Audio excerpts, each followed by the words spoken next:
వీక్షకులందరికీ నమస్కారం. భారత పెట్టుబడుల రంగంలో ఈరోజు ఒక కీలక మైలురాయి. గూగుల్ సంస్థ ప్రపంచంలోనే అగ్రగామి సంస్థ.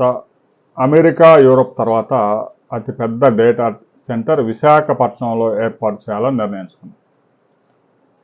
చాలామంది డేటా సెంటర్ వస్తే కోల్డ్ స్టోరేజ్, దాంట్లో సెక్యూరిటీ ఉద్యోగాలు తప్ప జాబ్స్ ఉండవు. దానివల్ల పర్యావరణం అంతా దెబ్బతినిపోయిద్ది, సముద్రం కూడా ఎండిపోయిద్ది అని ప్రచారం చేస్తా ఉన్నాం. హైదరాబాద్లో హైటెక్ సిటీ నిర్మాణం చేసేటప్పుడు కూడా ఇలాంటి కామెంట్స్ వచ్చాయి. ఏదైనా ఒక ఇండస్ట్రీ డెవలప్ కావాలంటే దానికి మదర్ హోల్డ్ ఇండస్ట్రీ అనేది ఒకటి ఉండాలి. విశాఖలో స్టీల్ ప్లాంట్ వచ్చిన తర్వాత దానికి అనుబంధంగా అనేక రంగాలు డెవలప్ అయ్యాయి. స్టీల్ ప్లాంట్లో ఉద్యోగాలు కేవలం 30,000 40,000 అయినా అనుబంధ రంగాలు పరోక్షంగా 2 లక్షల మంది ఉపాధి పొందుతూ ఉన్నారు. Google data centre, 1 gigawatt Google data centre దాదాపు 1,35,000 కోట్ల రూపాయల వ్యయంతో ఏర్పాటు చేస్తూ ఉన్నారు. 1 గిగావాట్ డేటా సెంటర్ వస్తే ఎన్ని ఉద్యోగాలు వస్తాయి అనే దానికి సంబంధించి మేధావులంతా చెప్తున్న విషయం ఏంటంటే, Google data centre, gigawatt Google data సెంటర్లో ప్రత్యక్షంగా నేరుగా 5,000 నుంచి 6,000 ఉద్యోగాలు మాత్రమే వస్తాయి.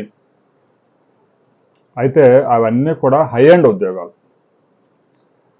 ఎవరెవరికి ఉద్యోగాలు వస్తాయి గూగుల్ డేటా సెంటర్స్లో? సాఫ్ట్వేర్ ఇంజనీర్లు, AI and machine learning, data సైంటిస్టులు, సిస్టమ్ అడ్మినిస్ట్రేషన్ ఎక్స్పర్ట్స్, ఇక సైబర్ సెక్యూరిటీ నిపుణులు. ఈ 5 రంగాల్లో వారికి జాబ్స్ వస్తాయి. మినిమం ప్యాకేజీ సంవత్సరానికి 80 లక్షల నుంచి స్టార్ట్ అవుతుంది. ఉద్యోగాలు 5,000 6,000 అయినా కూడా హై ఎండ్ జాబ్స్. ఆ 5-6 వేల మంది ఉద్యోగులకే ఆ సంస్థ ప్రతి సంవత్సరం జీతాల రూపంలోనే 6,000 నుంచి 9,000 కోట్ల రూపాయలు చెల్లిస్తుంది. మినిమం ప్యాకేజ్ 80 లక్షలు ఉంది. ఇంకా 3 కోట్లు తీసుకునే వాళ్ళు కూడా ఉంటారు. ఇక ప్రత్యక్షంగా అయితే 5,000 6,000 ఉద్యోగాలు, పెట్టుబడులు అయితే పెద్ద ఎత్తున 1,35,000 కోట్ల పెట్టుబడులు. అదే తయారీ రంగంలో అంత పెట్టుబడి పెడితే 2 లక్షల మందికి జాబ్స్ వస్తాయి. కానీ డేటా సెంటరే కాబట్టి ఒక 6,000 ఉద్యోగాలు వచ్చే అవకాశం ఉంది. ఇక పరోక్షంగా అంటే ఈ సంస్థకు అవసరమైన హార్డ్వేర్ సప్లై చేసే మరికొన్ని ఇండస్ట్రీస్ కానీ, రవాణా రంగంలో కానీ, సేవా రంగంలో కానీ, రియల్ ఎస్టేట్ రంగంలో కానీ, సర్వీస్ ప్రొవైడర్స్, వీరంతా కలిపి మరో 30,000 జాబ్స్ జనరేట్ అవుతాయి. ప్రత్యక్షంగా 6,000, పరోక్షంగా ఒక 30,000. ఇవి కాకుండా అనుబంధ రంగాల్లో ఇండస్ట్రీస్ వచ్చే అవకాశం ఉంది, చిన్న చిన్న పరిశ్రమలు. ఆ రంగాల్లో మరో 1,20,000 ఉద్యోగాలు రాబోయే రోజుల్లో వచ్చే అవకాశం ఉంది. అవి ఇమ్మీడియట్గా వచ్చే అవకాశాలు. అయితే గూగుల్ డేటా సెంటర్ కేవలం 1 గిగావాట్ గూగుల్ డేటా సెంటర్ ఏర్పాటు చేయడమే కాకుండా అనేక సంస్థలు కూడా అక్కడ డేటా సెంటర్లు ఏర్పాటు చేయడానికి ముందుకు వచ్చాయి. ఈ డేటా సెంటర్లకి పెద్ద ఎత్తున విద్యుత్ అవసరం అవుతుంది. ప్రపంచం మొత్తం మీద అత్యధిక విద్యుత్ తీసుకునే సంస్థలు ఏవైనా ఉన్నాయంటే డేటా సెంటర్లు.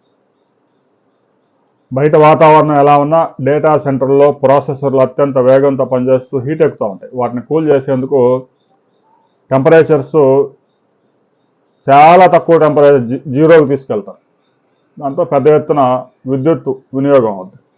అక్కడ టెంపరేచర్స్ జనరేట్ అవుతూ ఉంటాయి, ఇక్కడ కూల్ చేస్తూ ఉంటారు. దీనివల్ల 7,000 మెగావాట్ల హరిత విద్యుత్ అంటే గాలి, విండు, సోలార్ ద్వారా తయారయ్యే విద్యుత్, అంటే ఎలాంటి పొల్యూషన్ లేని గ్రీన్ పవర్ ఉత్పత్తి చేసుకునేందుకు ప్రత్యేకంగా కొన్ని లైన్స్ ఏర్పాటు చేసుకునేందుకు కూడా కేంద్ర ప్రభుత్వం అనుమతులు ఇచ్చింది.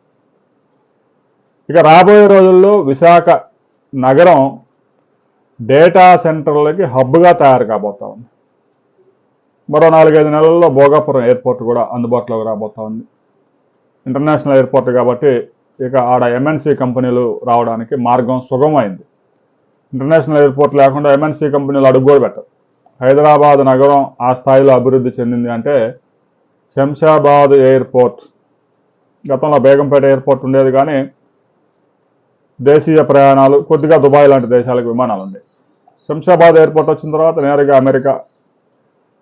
నేరుగా శంషాబాద్ ఎయిర్పోర్ట్ నుంచి అమెరికాలోని అనేక నగరాలకి, కేవలం అమెరికాకే కాకుండా అమెరికాలో వాషింగ్టన్ వెళ్ళే వాళ్ళు ఉంటారు, కాలిఫోర్నియా వెళ్ళే వాళ్ళు ఉంటారు, చికాగోలో దిగే వాళ్ళు ఉంటారు.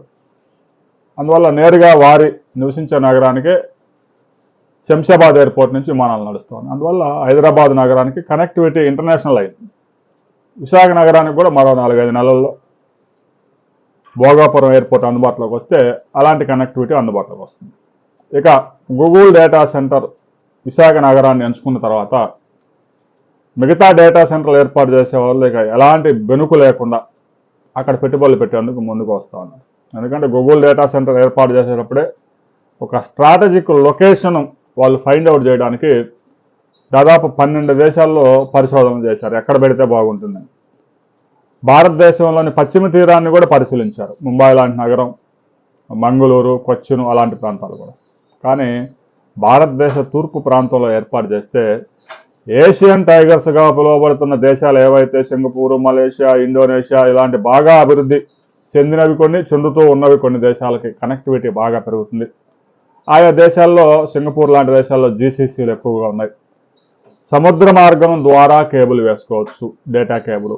ఇవన్నీ సదుపాయాలు విశాఖ నగరానికి ఉన్నాయి.